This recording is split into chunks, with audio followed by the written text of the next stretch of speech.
সকাল সকাল বসিয়ে দিলাম আদা চা। আদা চাটা ভালোই লাগে, কিন্তু আদার যে প্রচণ্ড দাম বেড়েছে তার কারণে আদা চাটা কেমন ভুলেই গেছিলাম। তো আজকে কিন্তু বাজার থেকে আদা কিনে নিয়ে এসেছি। আজকে একটু আদাটা সস্তায় পেয়েছি, তো বানিয়ে ফেললাম আদা চা। আর মেয়েটার জন্য দিয়েছি একটু দুধ। কি দিয়ে বাবা? চিনি? চিনি না লেবু? পাগল তুই, জানিস না? দেখি সেখানে কিন্তু ধূপকাঠি জ্বলছে, আবার পুড়ে না যাস। কে এনে দিয়েছে তোমাকে? প্রাইভেট পড়া হয়ে গেল? ঠিক আছে, দিচ্ছি। একটা ভুট্টা এনে আমার কাছে বায়না করলো। শুনতেই পেলে তোমরা কি বললো মেয়েটা।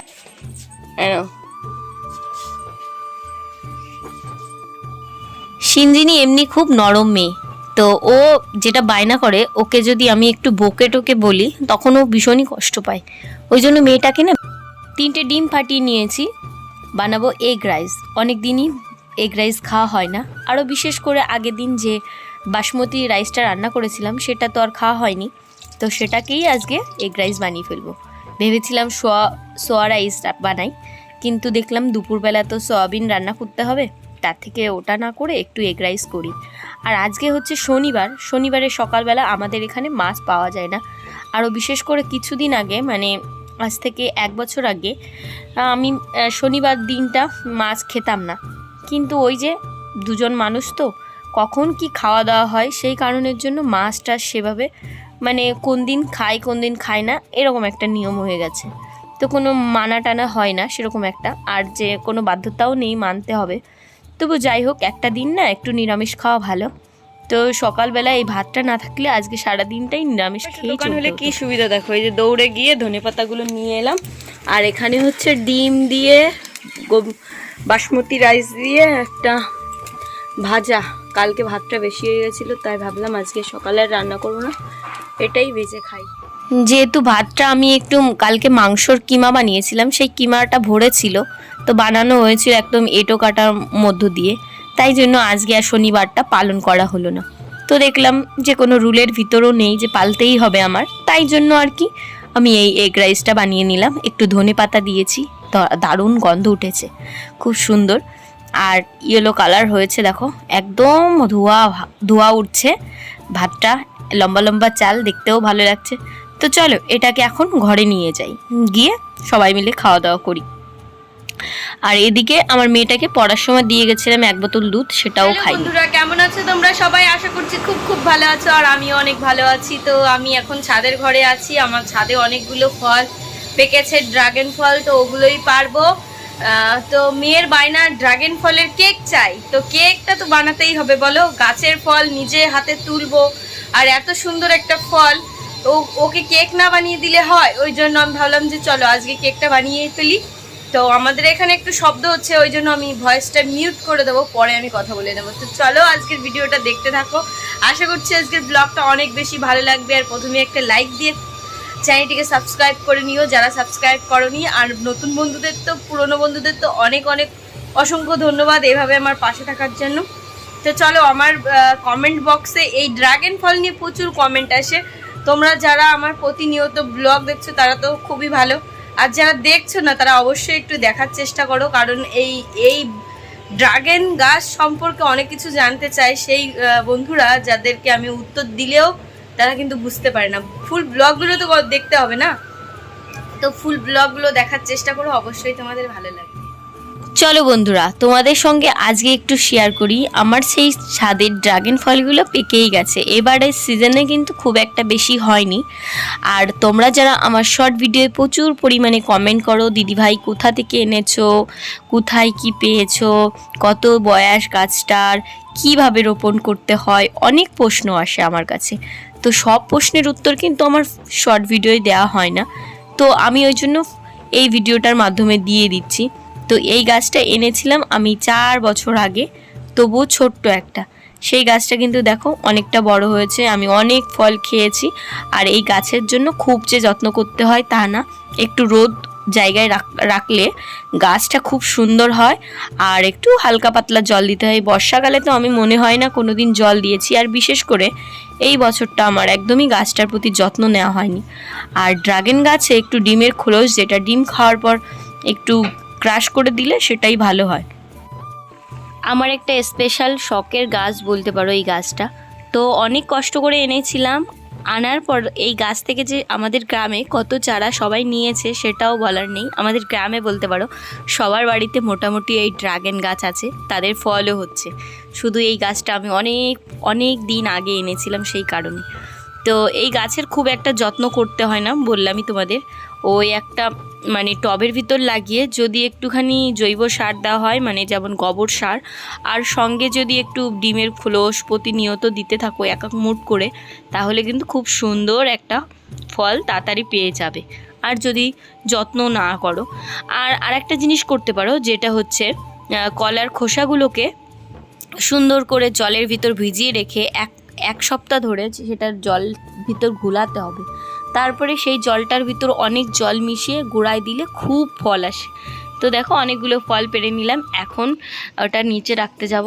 তো ভাবলাম যে দেখো আমার এই যে একটা আঙুর ফল গাছ লাগিয়েছিলাম, তো এই আঙুর ফল গাছটা না এইখানে হচ্ছে না ভালো, সেই ডানটি হচ্ছে এই রোদ্রের ভিতর মরেও গেছে। আয় আয় আয় আয় আয় আয় আয় আয় আয় আয়, কোথায় গেছিলিস তোরা? তো বন্ধুরা এখন বাজে 12:30 আর আমি এখন বাসন মাজবো, রান্না বসাবো। তো সকালবেলা থেকে না হাঁসগুলোকে খেতে দেইনি, কারণ সকালে বৃষ্টি হয়েছে, ওরা ছাড়ার পর চারিদিকটা ঘুরে বেড়াচ্ছিল। তো এখন ওদেরকে খেতে দেব আর আমি রান্না বসাবো। তো ওই দেখো আমার বাসন রয়েছে কলপাড়ে। তো চলো আমি বাসনগুলো মাজি, তারপরে তোমাদের সঙ্গে কথা বলছি। আর তোমাদের দাদাভাইকে এখন বলবো যে ওই উনুনের ওখানটায় মাটি দিতে, না হলে কিন্তু আজকে আর হবে না। তো চলো দেখতে থাকি। দুধ ছিল আর আজকের 501 কিলো দুধ দিয়েছে। তো আজকে দুধ ভাত খাবো সারাদিনে। তো আঙুর ফল গাছটাকে এই বাড়িতে একটা সুন্দর জায়গা করে লাগাতে হবে, তাহলে কিন্তু আঙুর ফল গাছগুলো আঙুর ফল ধরবে। কারণ অনেক দিন আগে লাগিয়েছি, ওটা না গ্রোথ হচ্ছে না। যাই হোক, চলো দুপুরবেলার রান্না বান্না শুরু করি। কি রান্না করব বলছিলাম, তো সেটা হচ্ছে সয়াবিন। এদিকে তোমাদের দাদা ভাইকে বলেছি যে উনুনটা আমি ভেঙেছি, সেই উনুনটার মাটিগুলো না এখন ফেলে দিতে হবে। ওই মাটিগুলো এখনও ফেলে দিচ্ছে, কারণ ওই মাটিগুলো দিয়ে আর উনুন বানানো যাবে না, যেহেতু পোড়া মাটি। আর সেই জন্যই ও এই মাটিগুলো ফেলছে। আর আমার হাতে প্রচণ্ড ব্যথা, যার কারণে না আমি নিজে মাটিগুলোও ফেলতে পারছি না। তাই ভাবলাম ও দোকান বন্ধ করে এসছে, ওকে বললাম যে এই কাজটা করো। তো কোথায় ফেলবে বললো, এখন আমি বলছি যে দেখো কোথায় ফেলা যায়। ওই যে মুরগির খাঁচা আছে যেখানে, ওর পাশেই ফেলতে বললাম, কারণ এটা তো আমাদের ভিটে ছিল, এই ভিটেই অনেক আনতে হবে। এখন মাটি আনতে বলেছি ওই গর্ত থেকে, একদম আটালো মাটি। তো ওইদিকে তোমাদের দাদাভাই কাজ করছে আর আমি রান্নার জন্য সব জোগাড় করে নিয়েছি। তো চলো ভাতটা প্রথমে বসিয়ে দিলাম, কারণ ভাতটা হতে হতে আমার মশলা করা হয়ে যাবে। মশলা করা হয়ে গেলেই রান্নাটা শুরু করে দেবো। পাঁচ ধামার বেশি মাটি এনেছে আর দেখালো হাতটা ওর কেটে গেছে ওই টিনে উপরে। তো এই যে মাটিটা দিয়ে এখন জল দিয়ে পা দিয়ে ভালো করে পাড়াতে হবে। না পাড়ালে কি হবে বলো তো, মানে ওই জায়গাটা না বসবে না, আর না বসলে ওই জায়গাটা আর উনুন করাও হবে না। আর ওই যে হাতটা কেটে গেল দেখালো, তো এখন জল দিচ্ছি আর পাড়াচ্ছি। আর এদিকে কিন্তু আমার উনুনে রান্না চলছে, সয়াবিনের তরকারি রান্না করছি। একটু হেভি মশলা দিয়েই করব, কারণ সয়াবিন না একদম সাদা বলদ ভালোও লাগে না। আর তোমাদের দাদাভাই আজকে বলেও দিয়েছে আজকে কিন্তু বেশি একটা ভাত রান্না করবা না, যেহেতু একটা। কেমন লাগতেছে তোমার? সেই ছোটবেলায় মাটি নিয়ে খেলতে পারতে না, এখন খেলছো, ভালো লাগছে? ভালো লাগছে? কি মজা, কি মজা। কিরম লাগতেছে তা তো বললে না, হেভি না?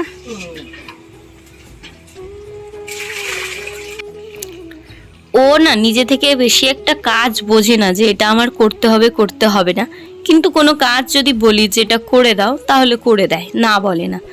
তো আগের দিন বলেছিলাম যে মাটিগুলো একটু পাড়িয়ে দিও, ফেলে দিও, সেদিন ঘুমোচ্ছিল দেয়নি, আজকে যাক দিল সেটাই ভালো। ওই কাজ করছে আর আমি রান্না করছি। সয়াবিনের তরকারি বসালাম, আর আমার বাসন রয়েছে এখানে পড়ে, মাজবো। আজকে একটু রিচ ভাবে করছি, অনেকটা মশলাও দিয়েছি, তেলও দিয়েছি।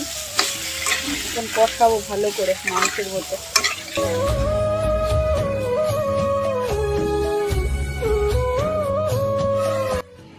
সিঞ্জিনির বাবাকে 2-3 বালতি জল আমি টেনে দিয়েছি ওই জায়গাটা পাড়ানোর জন্য। তারপরে চারিদিকটা পরিষ্কার করে নিচ্ছি। এই যে সেই পাতা পড়ার দিন শুরু হলো, যেমন বৃষ্টিও হবে তেমন পাতা পড়ার দিনও শুরু হলো। যাই হোক, দেখো বাসনগুলো মাজা হয়ে গেছে। তো অনেকগুলো বাসন নিয়ে বসছি, তো ওর বাবাকে বললাম যে তুমি একটু পাম্প করে দাও কলটা, তাই ওই যে দিচ্ছে। একটু কেউ পাম্প করে দিলে না ভালো হয়, আর নিজে নিজে হাত দিয়ে পাম্প করতে গেলে সেই হাতটাও ব্যথা করে। আর বিশেষ করে আজকে হাতে ব্যথাটা প্রচণ্ড বেড়েছে, কেন জানি না কি কারণে বেড়েছে। তো তারপরে স্নান টান করে সমস্ত ওই ঘর থেকে ভাত তরকারি নিয়ে এসেছি। ওই বলতে পারো 1 ভাগে তরকারি আর দুধ আছে। দুধ 1 কিলো রয়ে গেছে, আগের দিন দুধ খাওয়া হয়নি, সেই দুধটার ভিতরেই আরও 500 দুধ দিয়ে ওই যে মানে খেয়ে নেবো আজকে। আর মেয়েটা কি করেছে জানো তো, মেয়েটা স্কুলে গেছিলো, স্কুল থেকে খেয়ে দিয়ে আসছে, এখন গেছে হচ্ছে আঁকার ক্লাসে, আজকে আঁকার ক্লাস আছে, তো চলে গেছে। চলো আমরা দুজন খেয়ে নিই। তো ওকে বললাম যে তাড়াতাড়ি বসে পড়ো, খেয়ে নিই, প্রচণ্ড খিদেও পেয়েছে। আর তোমাদের দাদাভাইও খেয়ে নিচ্ছে। বললাম যে সয়াবিনের তরকারিটা বলছিলে ভালো লাগবে না, খাবো না, বেশি ভাত রান্না করো না, এখন তো বেশ ভালোই খাচ্ছ। তো বলছে হ্যাঁ ভালোই লাগছে খেতে আর কি। আজকে সত্যি রান্নাটা খুবই সুন্দর হয়েছিল। তারপরে মেয়েটাকে নিয়ে বসলাম বই পড়াতে, আর অনেকগুলো জামা কাপড় ছিল, ভাবলাম ওকে বইটা পড়াই আরও জামা কাপড়গুলো ভাঁজও করি। মেয়েটা কথা শোনে, কিন্তু কি বলো তো এখনকার বাচ্চারা মোবাইলের দিকে বেশি একটু ধ্যান দেয়, তো সেই জন্য ওই যে সন্ধ্যাবেলা করে ওকে একটু বই নিয়ে বসাই আমি, আর ওকে তো পড়াতে আসে। আর দিনের বেলা বেশি একটা টাইম পাই না জানো, ওই বাড়িতে অনেক কাজ করতে হয়। এদিকে তোমাদের দাদাভাই ফোনটা নিতে এসেছিলো, তো আমি বললাম ফোন দিয়ে তো আমি ভিডিও করছি, ভুলেও গেছি হাসতে হাসতে। যাই হোক, দেখো সমস্ত জামা কাপড়গুলো আমার ভাঁজ করা কমপ্লিট, আর মেয়েটা ওদিকে লিখছে। তারপরে ওকে ওর ঠাম্মি একটা বলেছে তোর জন্য সারপ্রাইজ আছে দাদা, তাড়াতাড়ি বই পড়, তারপরে আমি দিচ্ছি। তো এই দেখো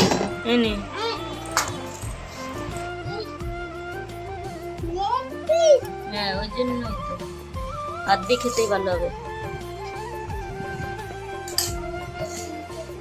কপ কপ করে খাও, ঝাল নেই।